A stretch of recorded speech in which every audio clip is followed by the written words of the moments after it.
Hello friend, welcome back. स्वागत है आप सबका एम विद आरबी परिवार पे। आज हम डिस्कस करेंगे इकोनॉमिक्स का एक महत्वपूर्ण टॉपिक जीएसटी। जीएसटी से बनने वाले सभी महत्वपूर्ण प्रश्नों को डिस्कस करने वाले हैं, जो आने वाले UP triple C PET exam के लिए बेहद यूजफुल होंगे। यदि आप वीडियो को पूरा देखेंगे तो आपका जीएसटी टॉपिक पूरी तरीके से कंप्लीट हो जाएगा। जीएसटी से बनने वाला एक सिंगल प्रश्न भी आपसे नहीं छूटने वाला है, यह आपसे वादा है। तो आप वीडियो को पूरा ज़रूर देखिएगा। तो आइए शुरू कर लेते हैं आज के वीडियो को। आज का पहला प्रश्न है कि निम्नलिखित में से कौन सा निकाय जीएसटी व्यवस्था के तहत वस्तुओं और सेवाओं के लिए कर की दरें तय करेगा। कहने का मतलब है जो यहाँ पर जीएसटी में जो दरें लगती हैं, जैसे 5% है, जीएसटी कितना है 12% है, जीएसटी 18% है, 28% है, इसका निर्धारण कौन करता है? केंद्र और राज्य सरकार करता है, वित्त आयोग करता है, नीति आयोग करता है, या जीएसटी परिषद करता है? तो यहाँ पर ऑप्शन कौन सा करेक्ट होने वाला है? यहाँ पर ऑप्शन डी हमारा करेक्ट हो जाएगा। कौन? जीएसटी। जीएसटी परिषद जो है ये कर की दरें निर्धारित करता है। तो यहाँ पर ऑप्शन डी हमारा एकदम करेक्ट हो जाएगा। आगे बढ़ेंगे अगले प्रश्न की ओर। अगला प्रश्न है कि निम्नलिखित में से कौन केंद्र सरकार द्वारा नहीं लगाया जाता है? कृषि कर, निगम कर, सीमा शुल्क कर, या केंद्रीय उत्पाद शुल्क? तो यहाँ पर ऑप्शन ए हमारा करेक्ट हो जाएगा, कृषि कर। कृषि कर जो है यह केंद्र सरकार के द्वारा नहीं लगाया जाता है। आगे बढ़ेंगे अगले प्रश्न की ओर।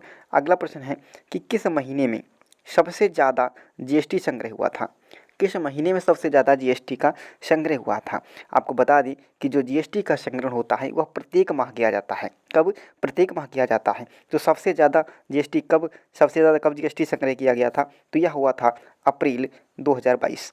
अप्रैल 2022 यानी ऑप्शन हमारा ए जो होगा वो करेक्ट हो जाएगा। आगे चलो अगले प्रश्न की ओर। अगला प्रश्न है और इम्पॉर्टेंट प्रश्न है, उत्तर प्रदेश का जीएसटी राज्य कोड है। तो जो उत्तर प्रदेश का जीएसटी राज्य कोड है वह कौन है? 02, 06, 07 और 09। आपको बता दें कि जो जीएसटी में जो पंजीकरण संख्या होती है वो कितनी होती है? तो 15। कितने अंकों की होती है? तो 15 अंकों की तो होती है। इसमें जो शुरुआत के 2 अंक होंगे, प्रथम 2 अंक होते हैं वह राज्य कोड होते हैं। तो यहाँ पर पूछा गया है उत्तर प्रदेश का, तो उत्तर प्रदेश का राज्य कोड क्या हो जाएगा? 09। 09 जो होगा यह उत्तर प्रदेश का जीएसटी राज्य कोड होगा। यहाँ पर ऑप्शन हमारा कौन सा करेक्ट हो जाएगा? डी करेक्ट हो जाएगा। आगे बढ़ेंगे अगले प्रश्न की ओर। जीएसटी परिषद का गठन किस अनुच्छेद के तहत किया गया? तो यह किया गया था अनुच्छेद 279, यानी ऑप्शन हमारा कौन सा करेक्ट हो जाएगा? बी करेक्ट हो जाएगा। आगे बढ़ेंगे अगले प्रश्न की ओर। अगला प्रश्न है निम्नलिखित में से कौन सा कर केंद्र सरकार द्वारा लगाया जाता है लेकिन राज्य सरकार इसे एकत्र करती है? तो यहाँ पर ऑप्शन डी करेक्ट हो जाएगा। कौन सा? Stump duty. Stump duty option हमारा डी करेक्ट हो जाएगा। आगे चलें, आगे बढ़ेंगे अगले प्रश्न की ओर। अगला प्रश्न है दुनिया का पहला देश जिसने जीएसटी लागू किया था। दुनिया का पहला देश है जिसने जीएसटी लागू किया था वह कौन है? कनाडा है, फ्रांस है, ब्राज़ील है, या रूस है? तो दुनिया का पहला देश जिसने जीएसटी लागू किया था वह कौन है? फ्रांस। ऑप्शन हमारा बी करेक्ट हो जाएगा। भारत जो ये जीएसटी है, जीएसटी का मॉडल भारत के, तो यहाँ पर ऑप्शन ए करेक्ट कर लेंगे। क्या भारत में जीएसटी का जो मॉडल है वो किसके आधार पे है? तो वह कनाडा। किस पे? कनाडा। तो यहाँ पर ऑप्शन आपका कौन करेक्ट हो जाएगा? बी करेक्ट हो जाएगा। दुनिया का पहला देश जिसने जीएसटी लागू किया था वह कौन सा था? फ्रांस था। तो ऑप्शन हमारा बी करेक्ट हो जाएगा। आगे बढ़ेंगे अगले प्रश्न की ओर।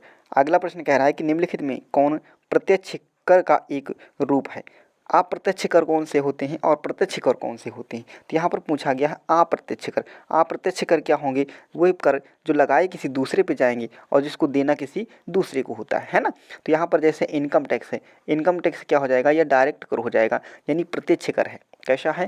तो यह प्रत्यक्ष कर हो जाएगा। क्लियर है? यहाँ पर बात करेंगे संपत्ति कर को, तो संपत्ति कर भी क्या हो जाएगा? डायरेक्ट कर होता है। कॉर्पोरेशन यानी निगम कर क्या होता है? तो यह भी डायरेक्ट कर होता है। तो सेल्स टैक्स की बात करते हैं, सेल्स टैक्स जो होगा यह इनडायरेक्ट टैक्स होगा, यानी अप्रत्यक्ष कर के रूप में रखा जाता है। यहाँ पर ऑप्शन डी हमारा क्या हो जाएगा? करेक्ट हो जाएगा। आगे बढ़ेंगे अगले प्रश्न की ओर। अगला प्रश्न है कि माल और सेवा कर द्वारा निम्नलिखित में से कौन से कर समाप्त कर दिए गए थे? यहाँ पर है ऑप्शन आपका संपत्ति कर, निगम कर, वैट या उपरोक्त में सभी। यहाँ पर ऑप्शन सी करेक्ट हो जाएगा, VAT, value added tax. C option हमारा क्या हो जाएगा, एकदम करेक्ट हो जाएगा। आगे बढ़ें अगले प्रश्न की ओर। अगला प्रश्न है कि किसी भी अंतर्राज्यीय खरीद पर लगने वाले कर हैं IGST, CGST, SGST या SGST। यहाँ पर कौन सा ऑप्शन आपका करेक्ट होने वाला है? तो यहाँ पर ऑप्शन हमारा बी करेक्ट हो जाएगा। कौन सा? बी करेक्ट होगा, CGST एंड SGST दोनों। तो यहाँ पर ऑप्शन आपका कौन करेक्ट हो जाएगा? सी करेक्ट हो जाएगा। आगे बढ़ें, आगे बढ़ेंगे अगले प्रश्न की ओर। अगला प्रश्न है कि GST दिवस कब मनाया गया? GST दिवस मनाया जाता है, तो GST दिवस कब मनाया जाता है? तो यह मनाया जाता है भैया 1 जुलाई को। कब मनाया जाता है? GST दिवस 1 जुलाई को मनाया जाता है। ऑप्शन ए हमारा करेक्ट हो जाएगा। आगे चलें, अगला प्रश्न है कि GSTN में भारत सरकार की हिस्सेदारी है। GSTN में, तो GSTN में, तो यहाँ पर बात करते हैं केंद्र सरकार की। तो केंद्र सरकार की जो हिस्सेदारी होती है वह 24.5, यह किसकी होती है? यह होती है केंद्र की। राज्य की बात करेंगे तो राज्य की भी कितनी होती है? 24.5। ये कितनी होती है? 24.5%। ये किसकी होती है? राज्य की होती है। और जो शेष 51% बचती है, कितनी? शेष 51% जो बचती है वह अन्य की होती है, जो अन्य कंपनियां हैं। क्लियर है? तो यहाँ पर पूछा गया है भारत सरकार की, तो सरकार की कितनी हो जाएगी? 24, यानी 24.5%। ऑप्शन हमारा कौन सा करेक्ट हो जाएगा? सी करेक्ट हो जाएगा। आगे बढ़ेंगे अगले प्रश्न की ओर। अगला प्रश्न है कि GST परिषद द्वारा कितनी सीमा तक GST रजिस्ट्रेशन की छूट है? तो यह छूट होती है 40 लाख तक। कितनी? 40 लाख तक GST रजिस्ट्रेशन की छूट होती है। आगे बढ़ेंगे अगले प्रश्न की ओर। चुंगी लगाया जाता है और वसूल किया जाता है स्थानीय निकाय द्वारा, केंद्र द्वारा, राज्य सरकार द्वारा, उपरोक्त में से सभी। यहाँ पर ऑप्शन ए करेक्ट हो जाएगा, स्थानीय निकाय द्वारा। क्लियर है? चलो आगे बढ़ेंगे अगले प्रश्न की ओर। GST परिषद में कितने सदस्य हैं? GST परिषद में कितने सदस्य हैं? तो यहाँ पर ऑप्शन डी करेक्ट हो जाएगा। कितने सदस्य हैं? 33 सदस्य होते हैं GST परिषद में। आगे बढ़ेंगे अगले प्रश्न की ओर। GST परिषद में केंद्र सरकार की मतदान शक्ति है। GST परिषद में केंद्र सरकार की मतदान शक्ति क्या है? तो यहाँ पर आपका आंसर कौन सा होने वाला है? तो बात करेंगे केंद्र सरकार की। किसकी बात कर लेते हैं? केंद्र सरकार। बात करेंगे केंद्र सरकार की, तो केंद्र सरकार की कितनी होगी? तो 33%। कितनी होती है? 33%। और हम बात कर लेते हैं राज्य सरकार की, तो राज्य सरकार की कितनी होगी? तो यह होती है भैया 67%। कितनी होती है? 67%। यहाँ पर पूछा गया है क्या? केंद्र सरकार के बारे में पूछा गया है, तो आपका आंसर कितना हो जाएगा? 33% हो जाएगा, यानी ऑप्शन बी हमारा जो होगा वो एकदम करेक्ट हो जाएगा। आगे चले, आगे बढ़ेंगे अगले प्रश्न की ओर। GST नंबर का 14वां अंक है। जो 14वां अंक होता है वो कौन सा होता है? तो यह होता है बाय डिफ़ॉल्ट जेड। कौन सा होता है? जेड होता है, यानी प्रत्येक बार जेड पड़ता है, यानी ऑप्शन हमारा कौन सा करेक्ट हो जाएगा? सी करेक्ट हो जाएगा। ऑप्शन हमारा कौन सा करेक्ट हो जाएगा? सी करेक्ट हो जाएगा। कह रहा निम्नलिखित में से कौन से उत्पाद GST के दायरे से बाहर रखे गए हैं, यानी इस पर GST कर नहीं लगता है? कौन है? मानव उपयोग के लिए शराब है, पेट्रोल और डीजल है, दवाइयाँ हैं। इसमें से आपको सही विकल्प चुनना है, केवल 1, 2, 3, 1, 3 या 1, 2। तो यहाँ पर आपको पता है कि जो शराब है, शराब जो है इस पे भी GST लागू नहीं है, पेट्रोल और डीजल पर भी GST लागू नहीं है, बट दवाइयों पर क्या है? GST लागू है। तो यहाँ पर ऑप्शन 1 और 2, यानी हमारा ऑप्शन डी करेक्ट हो जाएगा। 1 और 2 दोनों करेक्ट हो जाएंगे। क्लियर है? चलो आगे बढ़ेंगे अगले प्रश्न की ओर।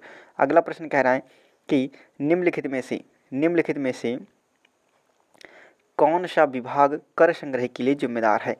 यानी ऐसा कौन सा डिपार्टमेंट है जो कर टैक्स को कलेक्शन करता है, यानी कर टैक्स है उसका कलेक्शन कौन सा डिपार्टमेंट करता है? तो वह डिपार्टमेंट होगा वित्तीय सेवा विभाग, राजस्व विभाग, आर्थिक मामलों के विभाग या सार्वजनिक उद्यम विभाग। तो वह कौन सा विभाग है? तो वह विभाग है राजस्व विभाग, डिपार्टमेंट ऑफ रेवेन्यू। यहाँ पर ऑप्शन हमारा बी करेक्ट हो जाएगा। आगे बढ़ेंगे अगले प्रश्न की ओर। अगला प्रश्न है कि वस्तुओं और सेवाओं पर लागू GST दरें हैं। आपको मिल गई। कौन कौन सी होती हैं जीएसटी दरें? एक 5% होती है, 12% होती है, 18% होती है और 28% होती है ना।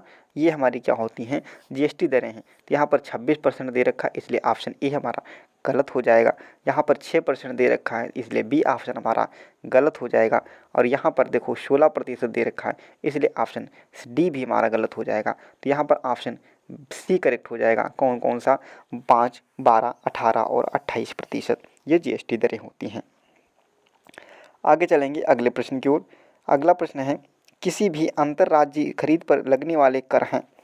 अंतर्राज्यीय पर लगने वाले कर कौन से होंगे? तो यहाँ पर ऑप्शन हमारा ए करेक्ट हो जाएगा। कौन सा? IGST। ऑप्शन ए जो होगा वो एकदम करेक्ट होगा। आगे बढ़ें। अगला प्रश्न कह रहा है कि निम्नलिखित में से कौन सा कर जीएसटी द्वारा समाप्त कर दिया गया था? तो वह कौन सा कर था? तो वह था सर्विस टैक्स यानी सेवा कर। ऑप्शन सी हमारा क्या हो जाएगा? करेक्ट हो जाएगा। आगे बढ़ेंगे अगले प्रश्न की ओर। अगला प्रश्न है कि जीएसटी का ब्रांड एम्बेसडर किसे नियुक्त किया गया? तो जीएसटी का जो ब्रांड एम्बेसडर है वह अमिताभ बच्चन यानी ऑप्शन बी करेक्ट हो जाएगा। अमिताभ बच्चन को नियुक्त किया गया है। आगे चलें, आगे बढ़ेंगे अगले प्रश्न की ओर। अगला प्रश्न है TDS। TDS का पूर्ण रूप क्या होगा? तो TDS का पूर्ण रूप होता है टैक्स डिडक्टेड एट सोर्स, स्रोत पर कर कटौती। यानी ऑप्शन हमारा कौन सा करेक्ट हो जाएगा? बी ऑप्शन हमारा क्या एकदम करेक्ट होगा। आगे बढ़ेंगे अगले प्रश्न की ओर।